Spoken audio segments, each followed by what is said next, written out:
Rebonjour. Dans cette deuxième vidéo, qui a trait aux influences cosmiques les plus importantes à mes yeux en 2024, cette vidéo va vous dévoiler, ou tenter de vous dévoiler, ce que Mars peut produire au fur et à mesure que cette planète circule autour du zodiaque. On va commencer l'année avec Mars en Capricorne, à partir du 4 janvier en tous les cas. Parce que depuis novembre jusqu'au 4 janvier, Mars transitera en Sagittaire.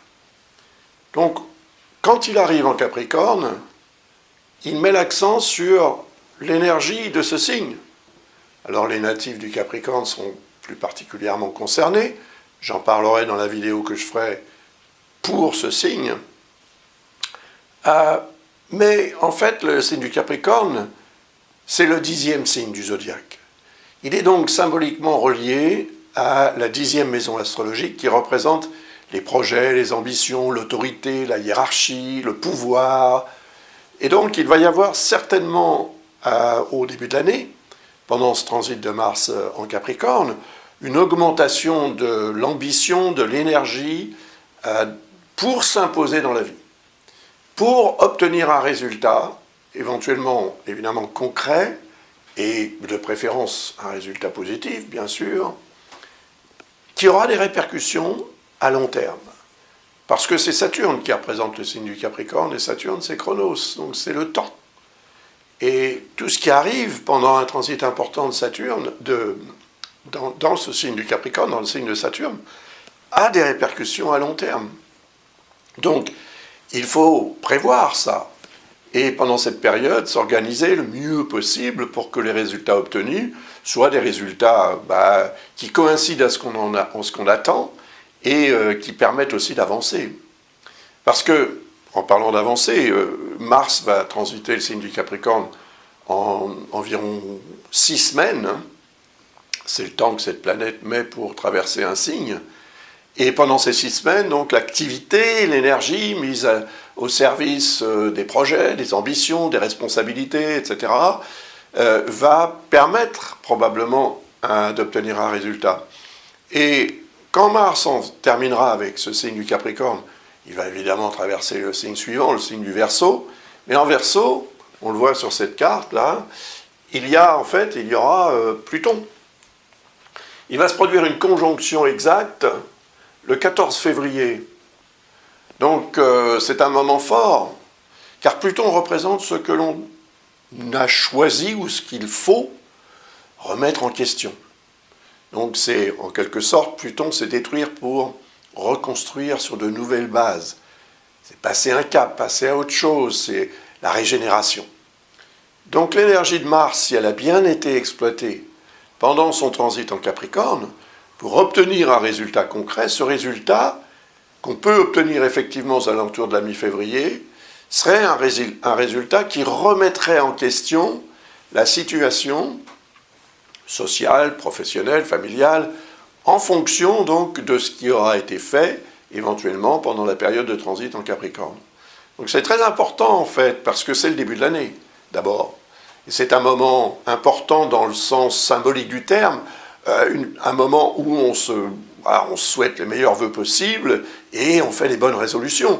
Donc, si vous avez des résolutions pour l'année 2024, vous allez commencer à travailler sur ces projets-là dès le mois de janvier. Et le transit de Mars en Capricorne vous sera très utile pour faire les choses comme il faut qu'elles se fassent. C'est-à-dire concrètement, rationnellement, objectivement. Façon Capricorne, avec du sang-froid et en même temps de la force. Et donc, lorsque Mars arrivera à la longitude de Pluton, il est fort probable que cela produise effectivement un effet de remise en question. Ça peut produire aussi un incident dans le monde, je veux dire, parce que Pluton va transiter en Verseau, comme on l'a vu dans la première vidéo, qui représente la société. Donc, on va vivre pendant une vingtaine d'années une transformation profonde, radicale et définitive de la société telle qu'on la connaît aujourd'hui. Et il est possible donc qu'au moment du transit de Mars à la longitude de Pluton, puisque la fonction de Mars, c'est quand même de déclencher. Donc Mars va déclencher l'énergie de Pluton, qui est l'énergie de remise en question. Donc une action sera menée, un incident, un événement peut se produire, indépendamment de la volonté de tout un chacun, mais ça peut aussi correspondre à quelque chose qui viendrait de quelqu'un et qui pourrait devenir quelque peu tendu. Donc il y a de l'énergie ici, et si des revendications sociales, par exemple, puisque le social est représenté par le signe du Verseau, si des revendications sociales en vue d'une régénération de certains paramètres, de certaines valeurs, s'imposent en ce début d'année, en février, lorsque Mars arrivera à la longitude de Pluton, ça peut déclencher des excès au niveau des comportements. Donc une radicalisation aussi de certains éléments de la société qui pourraient devenir, oui, très préoccupants. Et cette intensité, il faut s'y préparer et il faut la gérer. Il faut la contrôler au maximum. Ici, on a une dissonance avec la Lune. D'abord, c'est un faux aspect, donc je ne vais pas en parler parce que j'en parlerai quand je ferai les lunaisons, c'est-à-dire les vidéos sur la pleine lune et les nouvelles lunes. Mais voilà, c'est un moment aussi où sur le plan émotionnel, on risque de déraper un petit peu, de ne plus être aussi efficace quant à la gestion des émotions, surtout avec la lune en bélier, quand elle va passer en taureau, elle va se mettre beaucoup plus concrètement en dissonance avec le signe du Verseau et avec ce qu'il y a dans ce signe. Donc ça veut dire quand même que la deuxième partie, la deuxième quinzaine de février, risque d'être effectivement assez intense. Mais il y aura d'autres moments d'intensité, on va le voir. Mars est là quand même pour les provoquer, les produire. Et le transit suivant, eh bien, il va évidemment concerner l'entrée de Mars dans le signe des Poissons, après avoir traversé tout le signe du Verseau. Pendant cette période, dans le signe du Verseau, il va quand même échauffer un peu les esprits. Si le signe du Verseau représente le social, la société, les gens, donc il est fort probable que dans certaines régions du monde, plus que d'autres bien évidemment, il y ait, mais globalement quand même, une sorte d'échauffement et un besoin de revendication qui va s'exprimer dans les sociétés de différentes façons. Et c'est vrai que ça peut donner naissance à des situations un peu complexes, un peu tendues en tous les cas. Et puis, quand Mars va entrer en Poisson, vous voyez qu'en Poisson, on a Saturne et Neptune principalement, je ne parle pas de Vénus parce que c'est un astre rapide aussi, plus rapide que Mars d'ailleurs, beaucoup plus rapide que Mars. Donc le fait que Mars arrive à la longitude de Saturne, quelque temps plus tard, va jouer un rôle. Le signe des Poissons, c'est le signe des croyances. Disons que c'est un signe qui représente la capacité qu'on a à croire, à avoir besoin de croire aussi éventuellement, et à être connecté comme ça, intuitivement, sensiblement, avec la dimension, on va dire la dimension spirituelle, en tous les cas avec l'invisible et l'astral qui nous entoure. Donc, on va être certainement beaucoup plus influençable pendant cette période, globalement. Et cela peut représenter des moments où, justement, agissant sur la base d'une présomption ou d'une intuition qui ne serait pas forcément en rapport avec la réalité sur le terrain, comme on dit, eh bien, il est possible que des erreurs soient commises. Et donc, quand Mars va arriver à la longitude de Saturne, ce qui va se produire le 10 avril, eh bien, ça aura un effet, évidemment, par rapport justement à cette réalité. Si Saturne représente la réalité et que cet astre se trouve dans le signe des Poissons qui représente l'intuition, l'inspiration et ce que je viens de vous expliquer, il est fort probable que l'action qu'on va mener au moment où Mars va passer sur Saturne sera déterminée par une volonté de concrétiser, d'obtenir donc un résultat concret, tangible, et un résultat qui peut avoir des répercussions à long terme, mais sans garantie quand même que ce ne soit pas une erreur. Oui, parce que, évidemment, Saturne, dans le signe des Poissons, crée une espèce de dialogue qui peut être assez complexe entre ce qu'on considère comme étant l'intuition, mais qu'est-ce que l'intuition? L'inspiration, mais qu'est-ce que l'inspiration? Si on ne fait pas ce qu'il faut pour qu'on en tire quelque chose, qu'on réalise quelque chose.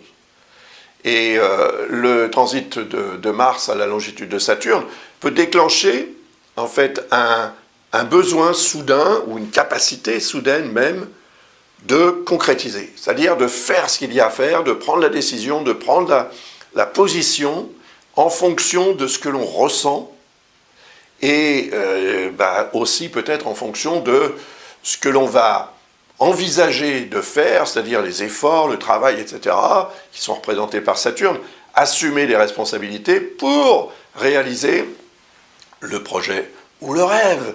Parce que finalement, c'est ça le signe des Poissons. C'est relié à Neptune qui représente le rêve.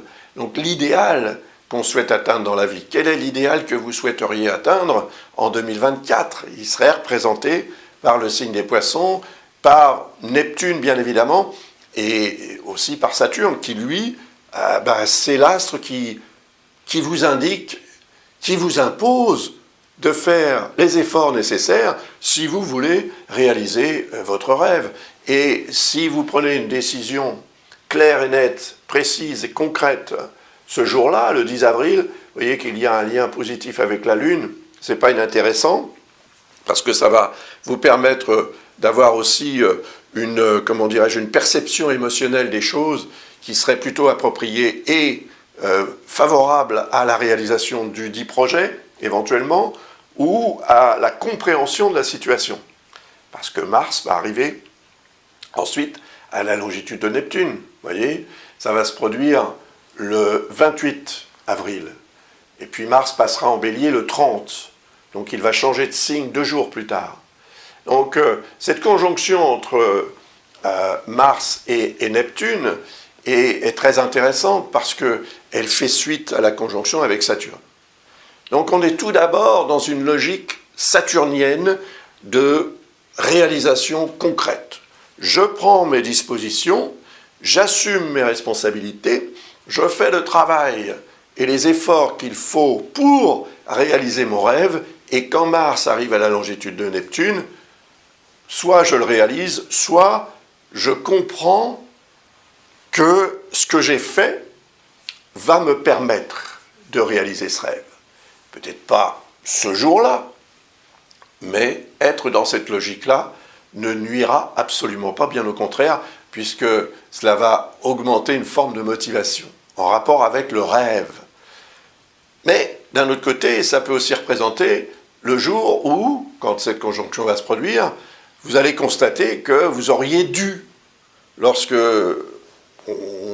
Mars était aux alentours de Saturne, vous auriez dû agir plus concrètement. Et vous ne l'auriez peut-être pas fait. Donc tout ça, ça va dépendre évidemment de votre libre arbitre. On a tous un libre arbitre, bien heureusement.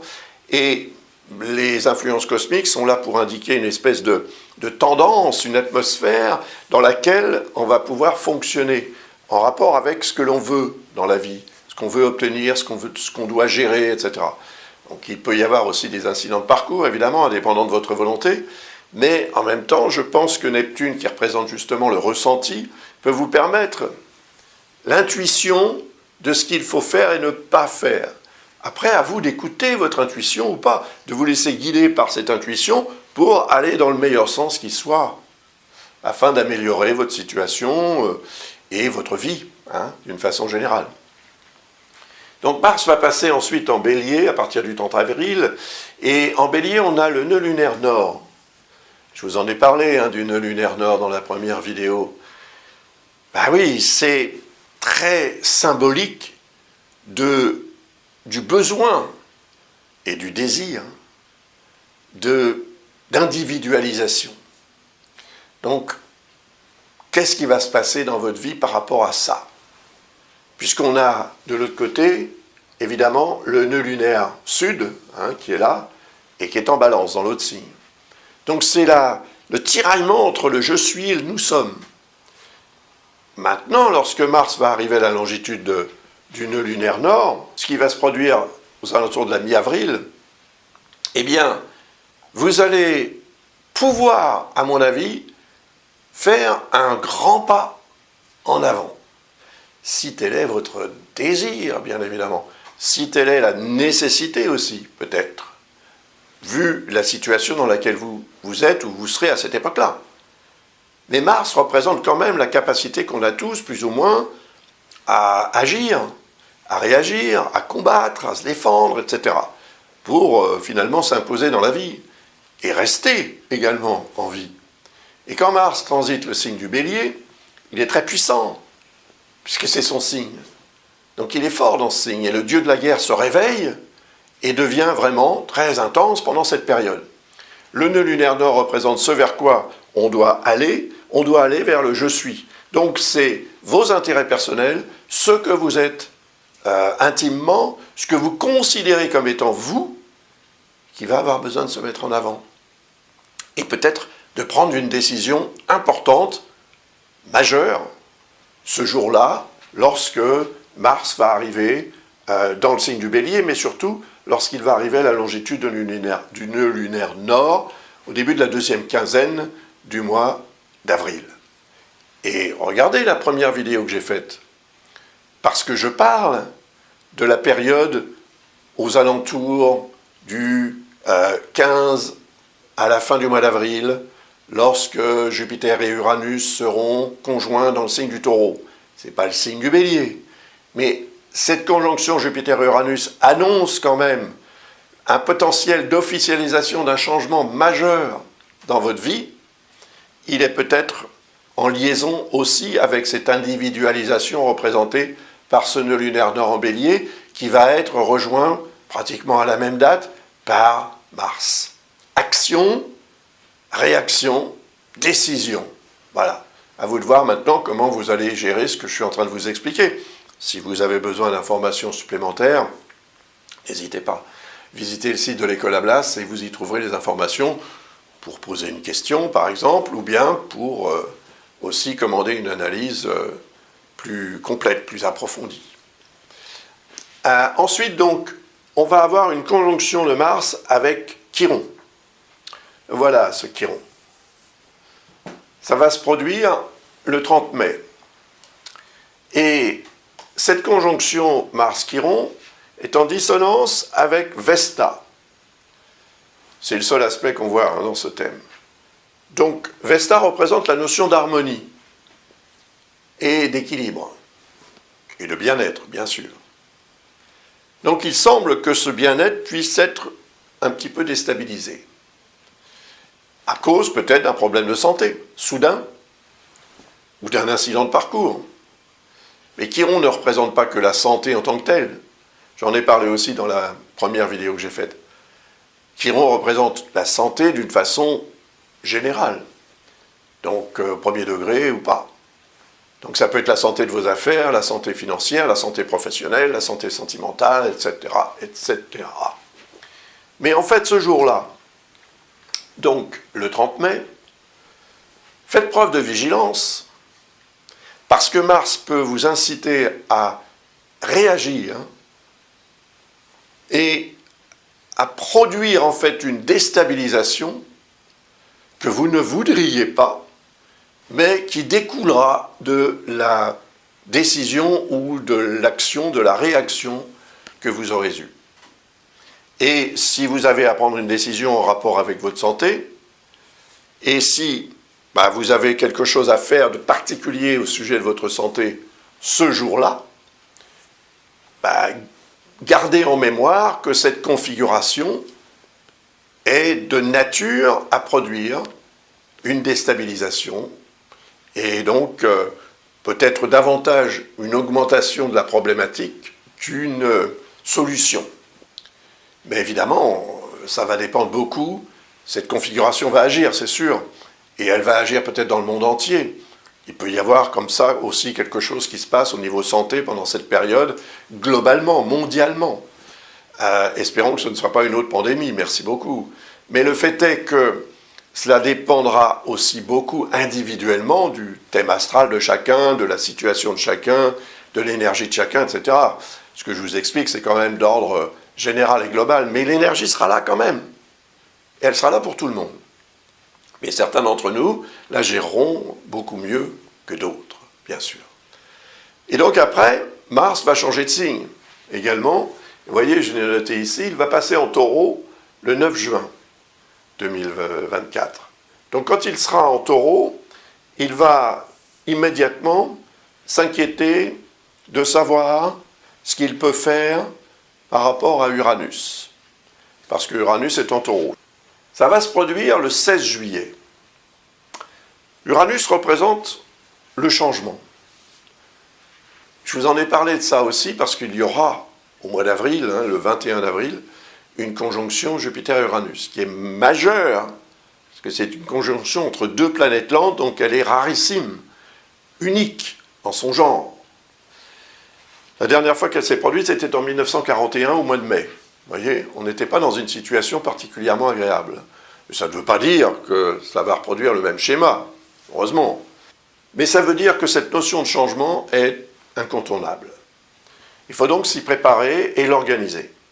Donc, il y aura eu probablement quelque chose d'important en avril, mais là, on est en juillet, Mars arrive à la longitude d'Uranus, et peut-être que ça indique que pour les retardataires, ceux qui n'auraient pas encore pu obtenir officiellement le changement qu'ils envisageaient de réaliser dans leur vie, vont avoir une deuxième chance, si je puis dire, aux alentours de la mi-juillet. Si vous avez un tournant à prendre, votre vie prend parfois des virages comme ça, ne le prenez pas trop rapidement.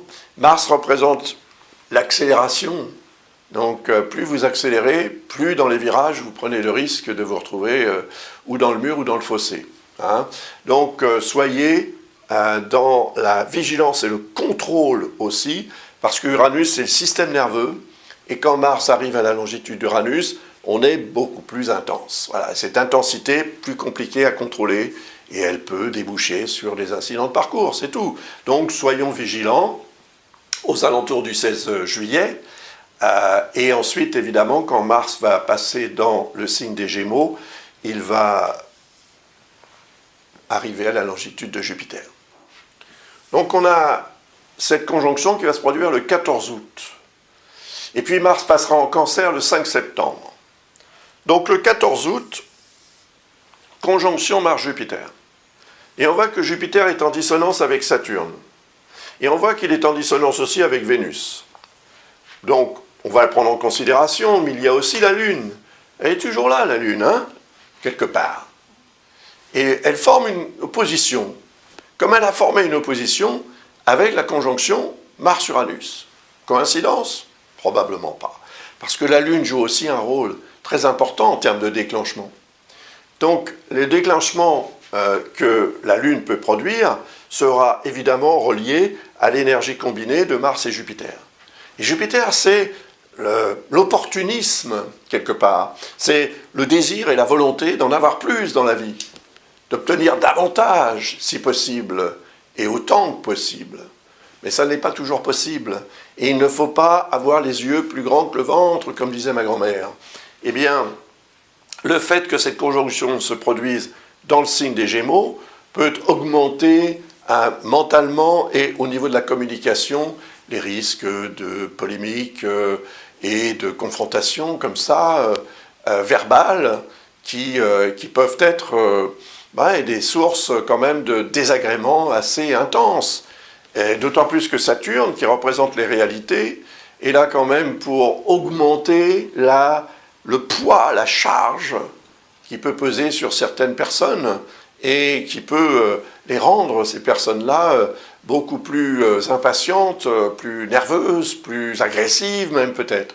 C'est pour ça qu'il faudra faire aussi preuve de vigilance ce jour-là en particulier, mais également peut-être une petite semaine ou moins avant et une petite semaine ou moins après. C'est toujours à peu près une dizaine de jours qu'il faut compter pour que l'énergie de Mars, à partir du moment où elle se rapproche dangereusement, entre guillemets, d'un astre lent, et qu'ensuite elle s'en éloigne. Et pendant cette période d'une dizaine de jours, l'énergie est très forte. Et évidemment, elle arrive à une sorte d'apogée lorsque la conjonction est exacte, ce qui sera évidemment ici le 14 août. Donc soyez dans aussi la gestion, faites un effort pour gérer votre énergie, pour gérer votre désir, aussi l'enthousiasme qui est représenté par Jupiter et qui peut devenir excessif. Et on peut avoir ici aussi des problèmes sur le plan politique de relations internationales, par exemple, avec des incidents qui pourraient être assez désagréables. Après, donc, on voit que Mars va transiter le signe du Cancer. Le signe du Cancer, c'est le signe de la famille et de la patrie. Donc, on sera peut-être, enfin, certains d'entre nous plus que d'autres, bien sûr, beaucoup plus patriotes pendant cette période de transit de Mars en Cancer. Et puis, Mars va traverser le signe du Cancer, donc le 4 novembre, il en sort, et quand il en sort, il crée une opposition avec Pluton. Donc il déclenche l'énergie plutonienne. Mais regardez Pluton, il est en harmonie avec Uranus, il est en harmonie avec Vesta, il est en harmonie avec les nœuds lunaires, avec Neptune également, ce qui veut dire qu'il y a là un réel potentiel de régénération. Ça revêt un caractère spirituel avec Neptune, quelque part, et c'est relié aussi à ce que représente l'axe des nœuds lunaires, à savoir la volonté de s'imposer, soit par rapport à l'autre ou aux autres, en tous les cas, d'imposer sa propre image, son propre moi. C'est ça la revendication du moi, c'est le transit du nœud nord en bélier. Donc, ça peut représenter un moment où les décisions que vous allez prendre, en rapport avec ce que vous voulez, encore une fois, régénérer, transformer, améliorer dans votre vie, la décision à prendre peut être prise à cette époque-là, le 4 novembre, et elle peut éventuellement ensuite donner un résultat très favorable plus tard. Immédiatement peut-être, mais avec des répercussions à plus ou moins long terme. Alors après, Mars va continuer son périple dans le signe du Lion, et vous voyez que Mars va rétrograder dans le signe du Lion entre le 7 décembre 2024, bien sûr, et le 24 février 2025. Mais il va repasser, en fait, dans le signe du Cancer.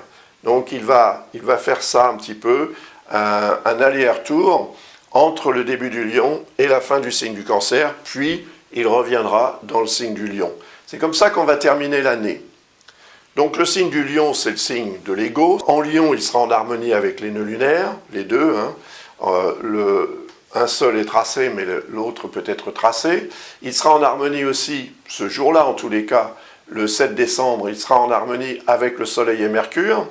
Il sera en harmonie aussi avec le nœud lunaire, je viens de le dire. Il y aura toujours cette opposition avec Pluton, bien sûr, qui continuera d'avoir un effet sur cette notion de régénération. Donc, en fait, ça veut dire que Mars peut être très favorable, dans le sens où, en plus, il est dans le signe du Soleil et sera en harmonie avec le Soleil, tout au moins jusqu'à la fin du transit du Soleil en Sagittaire. Eh bien, ça veut dire que cette fin d'année peut être tout à fait propice pour prendre certaines décisions, encore une fois, en vue d'une amélioration qui va peut-être se vérifier lorsque Mars reviendra dans le signe du Lion après sa rétrogradation dans le signe du Cancer. Puisqu'il va repasser en Cancer tranquillement, et puis ensuite revenir dans le signe du Lion.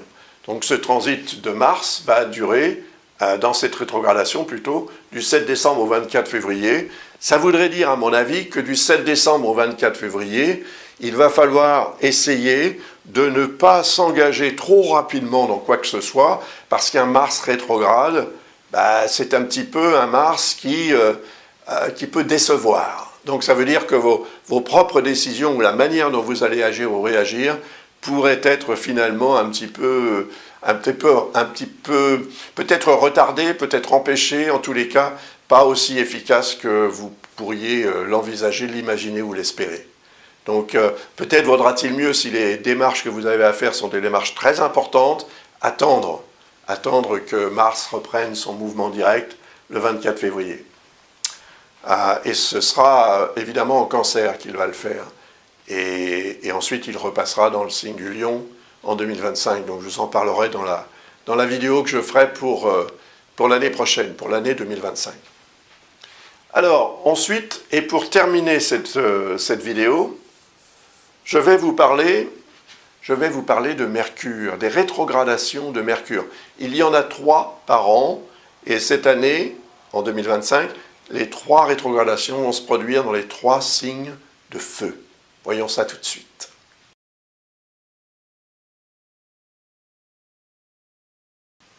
Voilà le zodiaque derrière moi et les rétrogradations de Mercure. La première va se produire du 2 avril jusqu'au 26 avril, dans le signe du Bélier. Premier signe de feu. La deuxième se produira en Lion, du 6 août au 29 août. Et la troisième se produira en Sagittaire, du 27 novembre au 16 décembre. Donc, 3 signes de feu. Mercure représente notre mental. En général, quand Mercure transite en Bélier, il devient plus intense, ce mental. Et voilà, il fonctionne beaucoup plus rapidement. Il s'échauffe. C'est un signe de feu, c'est normal. En plus, c'est un signe cardinal, comme on dit, c'est-à-dire c'est un signe qui fonce. Donc ce Mercure, qui est rétrograde, qui sera rétrograde, risque d'être beaucoup moins efficace. Et c'est justement la précipitation qui peut avoir un effet défavorable sur la capacité d'analyser les choses, sur les capacités de communication, sur les outils même de communication qu'on est à même de devoir utiliser dans la vie de tous les jours. Donc pendant cette période, je pense que si vous avez des démarches à faire en plus, que Mercure représente ça, et que ces démarches sont à faire dans une forme de précipitation, il faudra faire un effort supplémentaire pour éviter d'oublier quoi que ce soit. Si vous êtes dans la précipitation, vous pouvez oublier un document, vous pouvez oublier ceci ou cela, et cela peut avoir un effet évidemment retardant sur les résultats que vous pourriez être à même d'obtenir de ces mêmes démarches. Donc peut-être vaudrait-il mieux, si vous pouvez, attendre la fin de la rétrogradation pour faire ces démarches. Tout ce qui peut revêtir un caractère important en termes de résultats suite à votre capacité de communication et à votre intellect devra être, à mon avis, beaucoup plus pondéré pendant cette période de rétrogradation en Bélier. Après, en Lion, le Lion, c'est le signe du Soleil. C'est le 5e du zodiaque, alors que le Bélier est le 1er. Donc le 5e, c'est la créativité, c'est l'amour, c'est l'affectif. Et c'est peut-être dans la façon dont vous allez aborder les choses, sur le plan créatif aussi peut-être, si vous êtes artiste, vous devriez le ressentir, que mentalement, vous aurez peut-être un peu plus de mal à trouver l'inspiration, ou bien même à l'exploiter, cette inspiration. Et puis dans les relations que vous avez, les relations affectives que vous pouvez avoir avec ceux qui vous entourent, c'est pareil. Mercure rétrograde peut vous rendre beaucoup moins efficace dans la manière dont vous allez exprimer les choses. Donc peut-être vaudra-t-il mieux vous mettre un petit peu en retrait pendant cette période, éviter d'entrer en discussion, parce que rappelez-vous quand même que si vous êtes affecté par ce transit de Mercure rétrograde en Lion, tout le monde le sera. Donc autour de vous, les gens avec qui vous communiquerez seront également affectés par cette rétrogradation de Mercure. Donc ça veut dire qu'on aura plus de mal tous, plus ou moins, entre nous, à se comprendre. Donc la rétrogradation, c'est une diminution de l'efficacité de l'astre, et donc de ce que cet astre représente, les méninges. Voilà. Et après, à la fin de l'année, donc à partir du 27 novembre jusqu'au 16 décembre, la rétrogradation en Sagittaire, elle peut être reliée à ce que vous aurez à faire officiellement, éventuellement. Si vous avez des démarches administratives, juridiques ou légales, là, le signe du Sagittaire les représente vraiment. Si vous avez à faire un voyage au loin, à l'étranger, loin de votre lieu de résidence ou de votre lieu de naissance, eh bien, c'est pareil, le signe du Sagittaire représente cela. Et puis, si vous devez aussi suivre des études ou même passer un examen ou un concours, pendant cette période, vous serez moins efficace. Tout le monde sera moins efficace. Donc ça veut dire aussi que l'autre ou les autres peuvent perdre des documents importants, ou ne plus savoir où ils sont, ou ne pas les comprendre. Et vous pouvez aussi les oublier, ces documents. Donc vous voyez, c'est une espèce de mélange dans le sens où tout le monde est affecté par cette configuration, mais différemment d'une personne à l'autre. Parce qu'on n'a pas tous la même chose en Sagittaire dans son thème. On n'a pas tous la même maison, on n'a pas tous les mêmes éléments autour du zodiaque. Donc, automatiquement, l'influence rétrograde de Mercure en Bélier, en Lion, en Sagittaire ou dans n'importe quel autre signe va agir sur vous quand même différemment de ce que ça peut agir sur quelqu'un d'autre. Mais globalement, c'est quand même une rétrogradation qui indique un affaiblissement des capacités cognitives, tout simplement. Donc, on va avoir tendance à oublier des choses. Et puis, ça peut produire aussi des impondérables indépendants de la volonté, des retards. Un retard d'un train, une grève, un empêchement, un courrier qui se perd, des choses comme ça. Donc, attention à Mercure rétrograde. Ce petit malin, parfois, manque vraiment d'efficacité. J'ai terminé cette analyse. J'espère qu'elle répond à votre attente et qu'elle vous sera utile. Je vous rappelle aussi, si vous êtes intéressé par l'astrologie, peut-être auriez-vous besoin de vous initier, d'apprendre à monter un thème, à l'analyser, etc. L'école Ablas est là pour ça. Donc, visitez le site de l'école Ablas et vous y trouverez toutes les informations au sujet des cours, au sujet des consultations, au sujet des ouvrages aussi initiatiques que j'écris et qui sont publiés par Amazon. Je vous remercie de votre intérêt et de votre confiance en mon travail. Au revoir, à bientôt.